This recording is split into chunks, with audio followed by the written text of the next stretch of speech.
नमस्ते आप सभी को। मैं निश्चय जैन पन्ना वाला इधर आप सबके बीच। आज हमने जो टॉपिक का डिस्कशन लिया है वो पॉलिटिक्स से रिलेटेड है। और जो पॉलिटिक्स है हम जानना चाहते हैं जो देश का युवा है, यंग जनरेशन है, वो कितना कुछ जानती है और उसका क्या भाव है। तो आज हमारे साथ आयुष भाई आए हैं जो यूपी से आते हैं, जो देश की राजनीति तय करता है। हम आयुष भाई से समझेंगे कि देश की राजनीति और जो यूपी में अभी चुनाव हुए उसमें क्या फैक्टर हावी रहे और कैसे लोगों को इफेक्ट करता है। और जैसे कि यंग जनरेशन है उसे पॉलिटिक्स में भाव देना चाहिए कि अपने काम से काम करना चाहिए। बताइए आप। धन्यवाद निशा भाई। ये आज आपके साथ पहले पॉडकास्ट में बैठ रहा हूँ मैं। जैसा कि आपका सवाल है कि यंगर जनरेशन को, जो आज के युवा हैं, उनको पॉलिटिक्स में आना चाहिए या फिर उनको अपने काम से काम रखना चाहिए। मेरे हिसाब से आज की जो राजनीति है, आज की राजनीति में युवा को ही आना चाहिए। क्योंकि आगे का कहा जाता है कि ये जो डिकेड है, ये जो आगे, सिर्फ ये डिकेड नहीं, ये जनरेशन जो है इंडिया में, ये यूथ की जनरेशन है। समझ रहे हैं आप? दुनिया में सबसे ज्यादा जो अगर किसी कंट्री में यूथ है तो इंडिया में है आज के टाइम पे। और अगर यूथ पॉलिटिक्स में इन्वॉल्व नहीं रहेगा तो उनकी बात को समझेगा कौन? आप मेरे को एक बात बताइए। नहीं, वो मैं आपकी बात समझता हूँ। जैसे कि मैं देखता हूँ कि भारत में यंग है, तब भी अपन लोग यंग पॉलिटिशियन देखेंगे जो नेशनल लेवल में है, आपको बहुत कम देखेंगे। मतलब कि आप गिनती में उनके नाम नहीं गिना पाएंगे। तो मतलब ये कहीं ना कहीं समझ आता है कि जो सीनियर जनरेशन मतलब 50+ 40+ हैं, वो लोग पॉलिटिक्स में मतलब कि आज भी उनका दबदबा बना हुआ है। अब देखिए भाई, क्या है, ये तो मतलब चलते आ रहा है। ओके, ठीक है। अब ये जो आज के डेट में जो नेता हैं, ये चलते आ रहे हैं, अभी ये छोड़ेंगे नहीं। आप भूपेश सिंह बघेल को ले लो, ठीक है, छत्तीसगढ़ के सीएम है। जी जी। आप ये हरियाणा के सीएम को ले लो, जो एक सीएम थे बीजेपी के, खट्टर साहब। मामा को ले लो मध्य प्रदेश से, आपके यहाँ से। जी जी जी। ठीक है। ये लोग जो ऐसे नेता हैं, ये लोग चलते आए हैं, ये लोग चलते रहेंगे आगे भी। जब तक इनका शक्ति, इनकी इच्छा शक्ति है, तब तक ये चलते रहेंगे। पर युवा को भी आगे आना चाहिए। जैसे अब ये हमारे अनुराग ठाकुर जी हैं, उत्तराखंड से, हिमाचल से, माफ कीजिएगा, हिमाचल से, बैंगलोर से तेजस्वी सूर्या जी हैं। ओके। और ऐसे बहुत सारे लोग हैं जिनको आना चाहिए। और बहुत सारे युवा हैं जो कर रहे हैं काम यूनिवर्सिटीज में, जेएनयू में, दिल्ली यूनिवर्सिटी में। बहुत सारे युवा नेता हैं जो उभर रहे हैं अभी, जो उभरने की कगार पे हैं। आगे आएंगे डेफिनेटली, ये लोग भी आगे आएंगे, पर समय लगेगा। क्योंकि चीजों को, जो कुछ रूढ़िवादी पीढ़ियां जो चलती आ रही हैं पहले से, उसको बदलने में थोड़ा समय तो लगेगा। नहीं, मैं जैसे समझना चाहता हूँ, जैसे कि मैं अभी करीब 22 साल का हूँ। अगर मेरे से कोई 16-17 साल का बच्चा आके कुछ मेरे को गाइडेंस देता है, मैं शायद वो बात भी सही कह रहा हो, मेरे को पसंद नहीं आता है। तो जैसे भारत मतलब पॉपुलेशन है जो मतलब कि 40-50 साल की हो गई है, तो कहीं ना कहीं जो रुकावट तो ही बनता है कि मतलब कि वो चाहती है जो आए कोई, मतलब जो 20s में अपने उस टाइप के लोगों को जो जनता है वो नेता के रूप में स्वीकार नहीं कर रही है। आपको ऐसा लगता है? जी, बात बिल्कुल सही है आपकी। मैं भी आपकी बात से सहमत हूँ कि सिर्फ जनता की ही नहीं, जो नेता अभी हैं, अभी जैसे बात कर रहे हैं अगर हम इलेक्शंस की, लोकसभा के इलेक्शंस हुए हैं। हाँ। लोकसभा के इलेक्शंस में आप देखे होंगे कि बड़ा ही अलग ही कुछ माहौल था और अलग ही कुछ उसका रिजल्ट आया। रीजन भी उसका यही है। हाँ। अब किसी अगर पार्टी स्पेसिफिक बात की जाए अगर, तो बीजेपी का था कि ये बार तो 400 पार जाएगी। नारा क्या था ना, ये बार अब की बार 400 पार। ओके। तो बीजेपी के जो करंटली और उस समय भी तथाकथित पंडित, विद्वान और राष्ट्रीय अध्यक्ष माननीय श्री जेपी नड्डा जी, तो मेरे हिसाब से हार वही हुई है।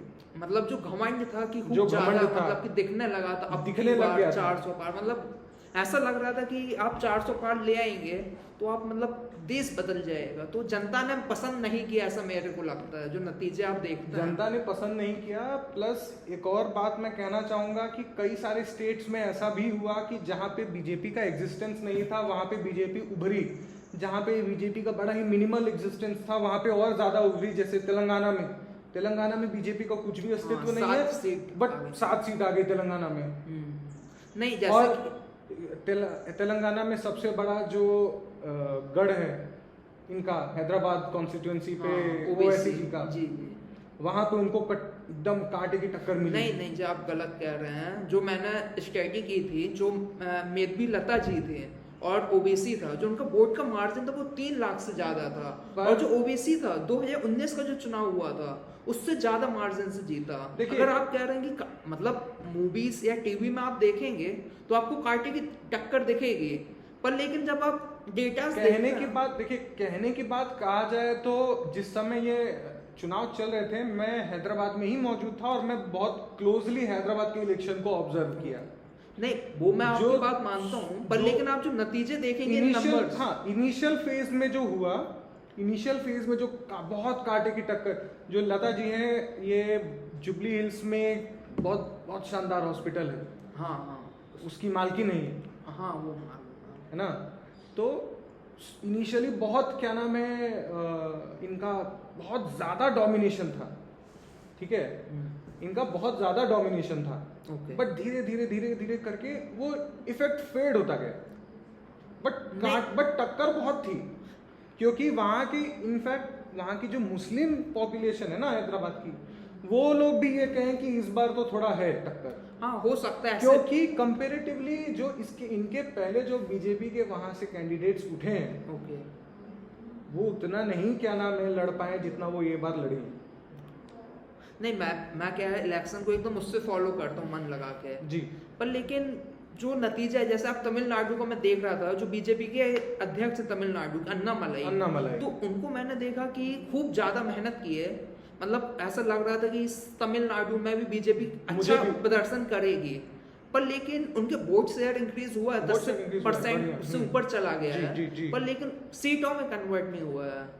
देखिए क्या है, ये सब ऐसा ट्रेडिशनल रूट्स है ना भाई, जहाँ पे समय लगेगा, समय डेफिनेटली लगेगा, चीज़ों को निकलने में भी समय लगेगा। अभी क्या है, जो घाव जितने गहरे रहते हैं उसको और भरने में समय लगता है। तो ये सब जो रूट्स है ना, ये रूट एकदम जड़ तक एकदम बहुत गहरी जो रूट्स है, इसको निकलने में समय लगेगा। नहीं, मैं एक और बात मानता हूँ, जैसे कि अभी आप मानिए, मतलब जो मोदी जी का जब से चल रहा है, इसको बीजेपी का पीक मानिए, मतलब पीक है।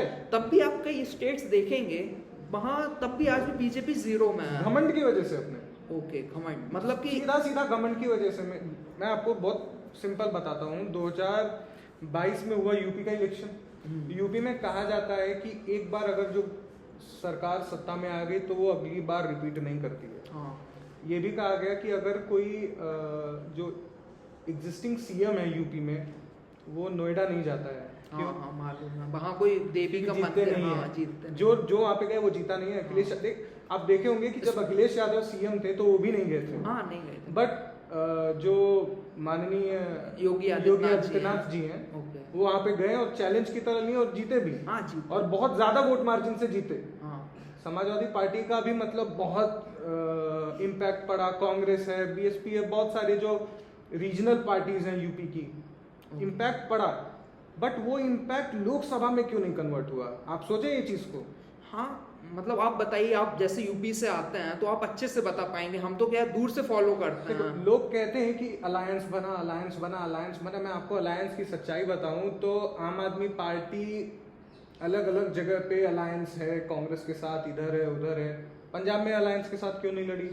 हरियाणा में अलायंस के साथ, हरियाणा का इलेक्शन अभी हुआ, अलायंस के साथ क्यों नहीं लड़ी? जम्मू कश्मीर में अलायंस के साथ क्यों नहीं लड़ी? बताइए आप। जेके एनसीपी इंडिया अलायंस में पार्ट थी कि नहीं थी? हाँ, जो उमर अब्दुल्ला खड़े थे वहां पे। बट अभी यहाँ पे क्या नाम है, अलग अलग क्यों लड़े? दिखावे के लिए अलग अलग लड़ रहे हैं, बट है तो साथ में, बट दिखावे के लिए अलग अलग लड़ रहे हैं। समझ रहे हैं आप बात? यूपी में लोग कहते हैं कि अलायंस की वजह से हारे, यूपी में अलायंस की वजह से नहीं हारे। तो किस वजह से यूपी में आपको क्या लगता है कि कौन सा वोट शेयर नहीं मिला बीजेपी को? नहीं, मैंने जो अखिलेश यादव जी ने पीडीए करके जो उन्होंने एक यात्रा चालू की है, मैं उसको देख रहा हूँ कंटिन्यूअस। मतलब इलेक्शन जब जैसे 2022 का चुनाव हुआ, उसके बाद उन्होंने पीडीए का बनाया और उसमें वो कंटिन्यूअस मेहनत कर रहे हैं। मैं आपको सच्चाई बताता हूँ। अच्छा, कुछ इन सब का कुछ इफेक्ट है ही नहीं। मैं आपको एकदम जमीन की बात बता रहा हूँ, कुछ इफेक्ट नहीं है। ओके। जो वोट शेयर जहां से इनका गिरा है वो ठाकुर वोट शेयर गिरा है। मैं आपको एकदम खुला बता रहा हूँ।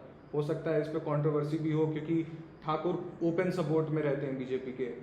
यूपी ऐसी जगह है जहाँ पे अगर आप ठाकुर हैं तो आपका ओपन क्या नाम है रहेगा वहाँ पे, ओके। बीजेपी का सपोर्ट रहेगा।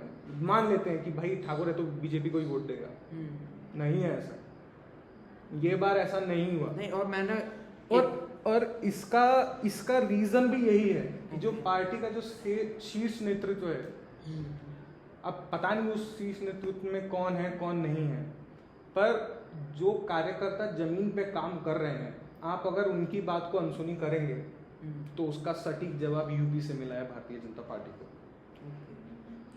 देखिए, जो आपका मानना है, पर लेकिन मैं कई पॉलिटिकल एनालिस्ट हैं, मैं जब उनकी बात सुनता हूँ तो उन्होंने बताया कि जो पीडीए है, जैसे कि जो उससे पहले यूपी में जो मायावती जी की पार्टी थी जी, वो बहुजन समाज पार्टी, उसका जो वोट शेयर था वो कौन था, बहुजन, मतलब जो दलित लोग थे।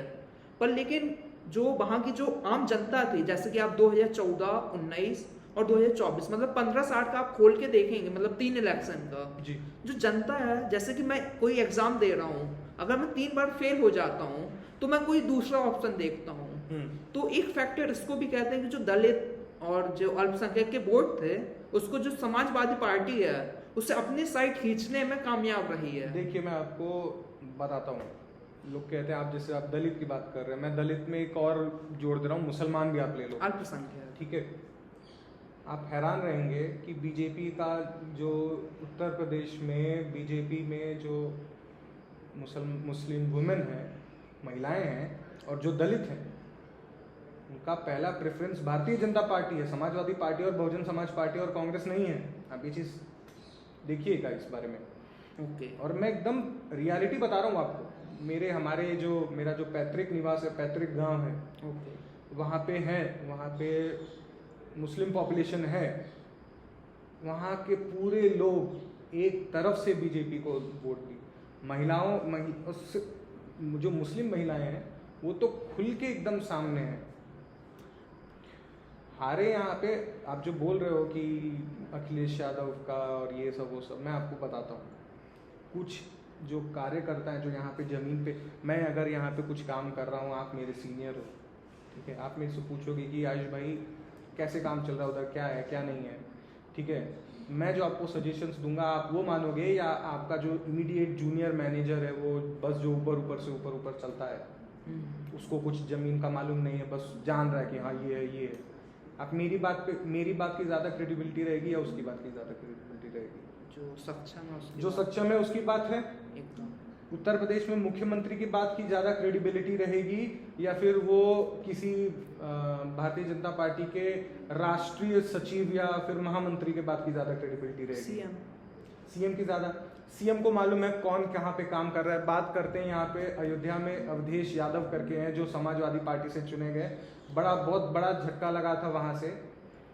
अयोध्या में ऐसे कैंडिडेट को वो सीट दी गई जिसको लोग जानते ही नहीं हैं। जो लालू सिंह है वो 2014 से जानते हैं पहचानते हैं, बट उसके बाद ये लोग नाम के नेता हैं भाई, मैं आपको बता रहा हूँ ना, ये नाम के नेता हैं जो असली वहां पे काम करते हैं, जिनको सीट मिलनी चाहिए थी, जिनका एक लिस्ट गई थी उत्तर प्रदेश ऑफिस से ऊपर, जिसको कंसीडर ही नहीं किया गया।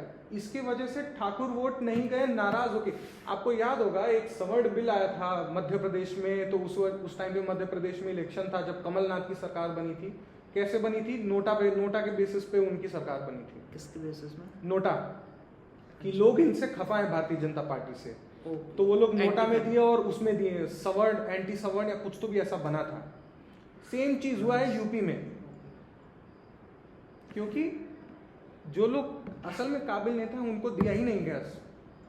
देखिए इन सब में अपन लोग, मतलब कि आपने जो पॉइंट बोले बहुत सही बोले हैं, मतलब कई अच्छे बोले हैं, कई बातों से मैं एग्री करता हूँ।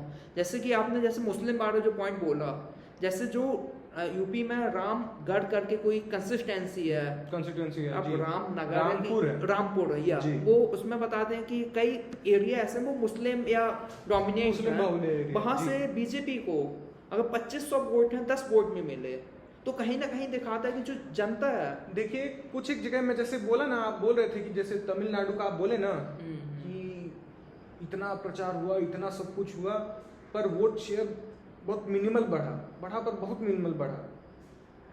रामपुर आज से पहले बहुत समय से समाजवादी पार्टी का गढ़ आजम रह खान चुका है। जी जो मतलब फाउंडर मैं आपको मेंबर्स मैं आपको अपने जिले की बात बताता हूँ, आजमगढ़ की। 2000 कब हुआ था, शायद 2021-22 में कुछ चुनाव हुआ था, जब बाई इलेक्शन हुआ था। हाँ। जी, तो उस समय लड़े थे वहां से दिनेश लाल यादव।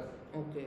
और आजमगढ़ समाजवादी पार्टी का सीट है। दिनेश लाल यादव जब लड़े, उनके पहले अखिलेश निरहुआ उनके पहले अखिलेश यादव जी थे, जो समाजवादी पार्टी के कार्यकारी अध्यक्ष उस समय थे।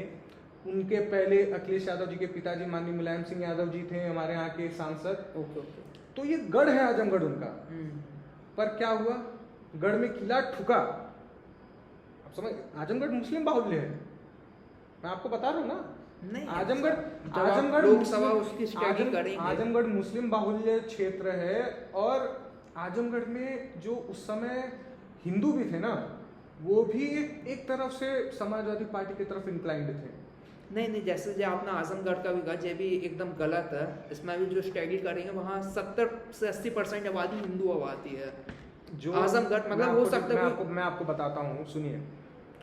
जो 70 से 80% आप जो बोल रहे हैं, ये 70 से 80% में आधी आबादी ऐसी है जिनको मालूम ही नहीं है कि उनका वोट जाता किधर है। ऐसी आबादी, ये थोड़े जो नीचे तरबे के लोग जो हैं, ये वैसे लोग हैं। और मुसलमान में आपका एक बार आप चलिए मेरे साथ कभी उत्तर प्रदेश में, आपको घुमाऊंगा। नहीं, कभी आऊंगा तो कंफर्म लाइव देखूंगा। मैं आपको घुमाऊंगा। मैं आपको आजमगढ़ शहर का ही एक डायनामिक्स अगर मैं बता दूं, तो कि आजमगढ़ शहर में भी, आजमगढ़ शहर मुस्लिम बाहुल्य है। आजमगढ़ का जो सराउंडिंग जो क्षेत्र है, छोटे छोटे क्षेत्र हैं, वो भी मुस्लिम बाहुल्य हैं। तो है, ठीक है, अच्छा है, बट डोमिनेशन है। आप डोमिनेशन पॉइंट ऑफ व्यू से समझिए। आपको याद होगा 2005 या 2007 में माननीय आदित्यनाथ जी पे जो हमला हुआ था आजमगढ़ में, वो मुस्लिमों से ही, वो उस समय मुस्लिम डोमिनेशन था, ठीक है। तो ये चलते, और उस समय अखिलेश यादव तुरंत सीट छोड़े थे। मुस्लिम और यादव वहां पे, आप मुस्लिम यादव जो MY गठबंधन जो कहते हैं कि MY समाजवादी पार्टी देखिए बात करती है MY की। MY क्या है, मुस्लिम और यादव वोटेज भी वहां पे ज्यादा है, बट फिर भी दिनेश लाल यादव वहां पे जीते। आप समझ रहे हैं। तो चीजों को बदलने में समय लगेगा, और रामपुर ऐसी जगह है जहां पे बहुत समय लगेगा। मैं खुल के बोल रहा हूँ, बहुत सारा मैं खुल के बता रहा हूँ। नड्डा जी को क्या नाम है, दिया गया है हेल्थ मिनिस्ट्री, ठीक है, मेरे हिसाब से। हो सकता है हाँ, नहीं दिया गया है जी, एकदम सही हो सकता है कई लोग सपोर्ट करें, बट मैं नहीं सपोर्ट करता हूँ। नहीं, अच्छा लगा कि आप युवा हैं, आपको इतना कुछ ज्ञान है। हो सकता है कई बात में गलत भी हो, कोई आदमी पूरा सही नहीं होता है, इसीलिए अपन को सुनने की आदत डालनी है। हम आपसे अगर कुछ एग्री नहीं करते हैं, या फिर आप हमसे ही करते हैं, हम समझें एक दूसरों को। इससे क्या हमारी जो मानसिकता और विचार हैं उसमें अच्छे डेवलप होंगे। जब हम कट्टरवादी बन जाते हैं कि नहीं हम ही सब जानते हैं, जो आपको विकास होने ही देता नहीं है। होगा, सही बात है। देखिए, मैं आपकी बात से बहुत सहमत करता हूँ कि कट्टरवादी बन जाएंगे तो एक दिमाग का जो क्या कहेंगे पैराडाइम जो है वो फैलेगा नहीं, बड़ा नैरो हो जाएगा। तो अगर मैं बीजेपी सपोर्टर, अगर मैं हर चीज में हाँ ही बोलूंगा तो नहीं सही है। अभी जैसे मैं बोला कि बहुत सारी गलतियां हुई हैं, किसी दिन अगर हम दोबारा विस्तार से बैठेंगे तो और विस्तार में इस बारे में बात किया जाएगा। एकदम बहुत अच्छा लगा। ज्ञान बांटने से ही तो बढ़ेगा। नहीं, अच्छा है ना, अपन बातचीत करेंगे, समझेंगे और भी लोगों से वो क्या समझते हैं। अच्छी बात है। जी, बहुत अच्छा लगा आपसे बात करके। चलिए, थैंक यू।